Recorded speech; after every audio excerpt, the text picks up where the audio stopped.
Bruno Marchal, mental coach à Montpellier, par Skype, par WhatsApp, par téléphone quand vous êtes loin et vous avez droit après le coaching. Eh bien 15 jours pour m'écrire autant de fois que vous voulez par le message, la messagerie que vous voulez et je vous aide puisque le coaching va vous faire bouger beaucoup de choses chez vous pour vous aider à derrière continuer à avancer, à vivre et de mieux en mieux. Alors aujourd'hui, qu'est-ce qui va faire que le couple va mieux fonctionner ou va refonctionner? L'un des marqueurs que je remarque effectivement depuis 1999 quand j'ai commencé à faire ce métier de coach, c'est que là je l'enfonce une porte ouverte, mais plus le couple s'entend, plus il y a de sexe. Alors, ça ne veut pas dire que on est des bonobos ou des lapins. Il y a des personnes qui ont des besoins sexuels plus que d'autres, mais effectivement, plus le temps passe, moins les rapports sexuels sont importants. Alors pourquoi? Et qu'est-ce qu'il faut essayer de faire? Eh bien, bon, bien sûr, la sexualité est avant tout faite, surtout si l'on prend les religions, pour la procréation. C'est quelque chose qui est fondamental, notamment dans la famille.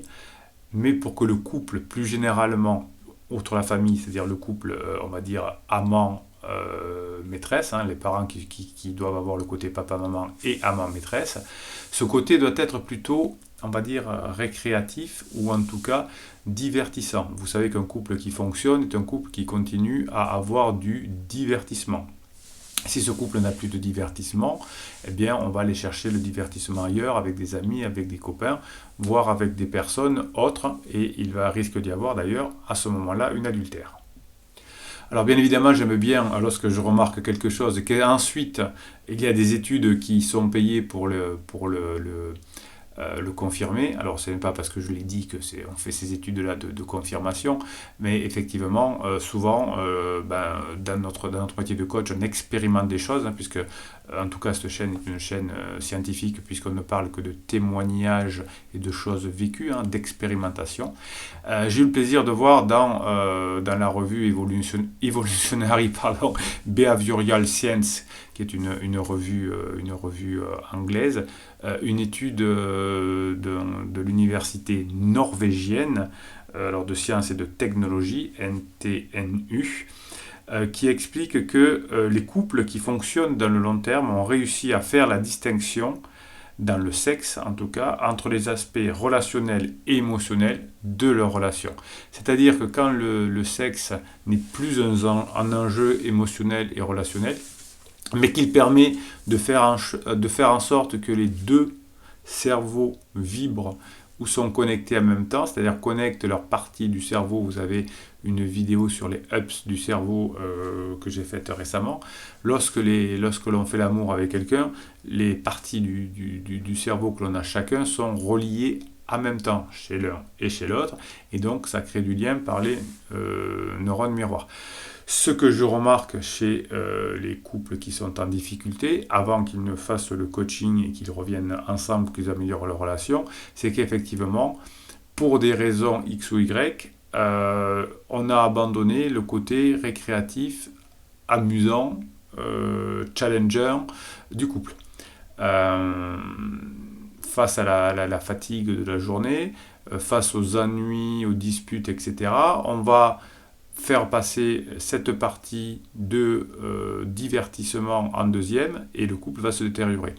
Pour qu'un couple fonctionne correctement, il doit avoir une partie forte de divertissement, puisque le foyer est créé à l'origine pour un divertissement, pour se réconforter, pour se soigner, pour plaisanter, pour bien manger, pour bien boire, pour faire l'amour, et pour repartir à la conquête de l'extérieur. Et je ne sais pourquoi les couples d'aujourd'hui l'ont oublié. Un couple, c'est fait pour aussi se divertir et être plus fort. Si je ne le fais pas, je vais aller chercher ailleurs. Donc cette étude norvégienne nous montre la même chose. Si je fais de mon couple un enjeu émotionnel, relationnel, amoureux, avec de la passion, ça ne fonctionne pas. Mais si je continue à faire du sexe, si je n'en fais pas un enjeu et que je reste avec mon partenaire à régulièrement faire ces partages-là, bien le couple continue à vivre et à s'améliorer. Donc je suis en train de dire effectivement, en gros, que sans se forcer, prendre l'habitude d'avoir du sexe est une façon de faire du plaisir. Alors bien évidemment, on peut se rajouter, se rattacher à ce que disent mes confrères coachs sexuels sur la communication, bien parler de ce dont on a besoin, demander à l'autre, etc. Bon, on enfonce un peu des portes ouvertes, mais regarder ces vidéos, ça peut être intéressant. Demander à l'autre ce qu'on a besoin pendant le sexe. Si on attend que l'autre le devine, on va être forcément frustré.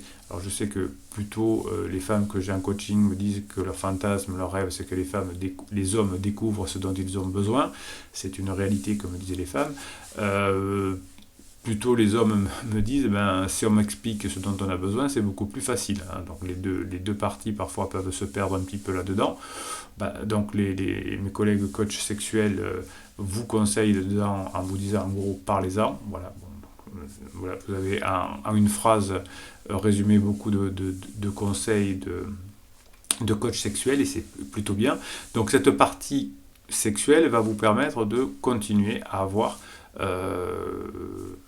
ce fonctionnement-là. Alors si on fantasme, si l'un des deux, j'ai noté aussi tout au long de ces coachings, si l'une des deux personnes fantasme sur une autre, eh bien ça va diminuer le comportement, la passion entre les deux membres. Donc il vaut mieux fantasmer sur son conjoint qu'à l'extérieur. Et le tout, quand on a besoin de fantasmer, que ce soit sur son conjoint ou à l'extérieur, c'est un peu la même forme pour le cerveau.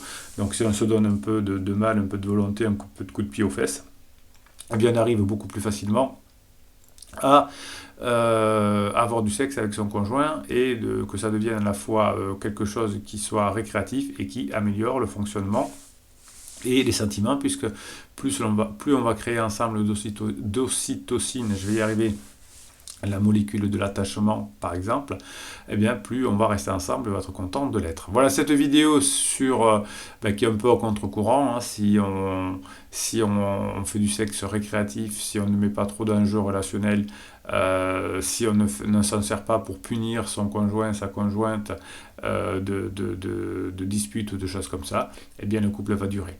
Donc le sexe, la sexualité est un marqueur du couple qui va bien, puisque entre amis on ne fait pas de sexe, entre copains on ne fait pas de sexe, entre relations de travail on ne fait pas de sexe, donc la seule façon de faire du sexe c'est avec une personne que l'on aime, et la personne la plus proche, la plus intime, c'est celle avec qui on partage sa vie physiquement, ou juste intellectuellement parce qu'on n'habite pas encore ensemble, mais c'est cette façon-là qui va faire qu'on va être un vrai couple, et la notion de fidélité est bien sûr largement galvaudée aujourd'hui. Mais l'idée, c'est pas de faire du sexe avec telle ou telle personne, c'est de faire du sexe avec la personne qui renforcera mon intimité.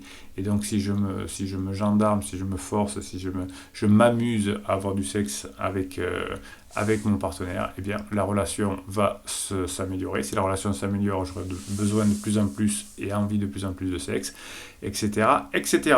Voilà, donc cette vidéo qui n'est juste la retranscription de témoignages, d'expériences vécues depuis 20 ans dans les coachings.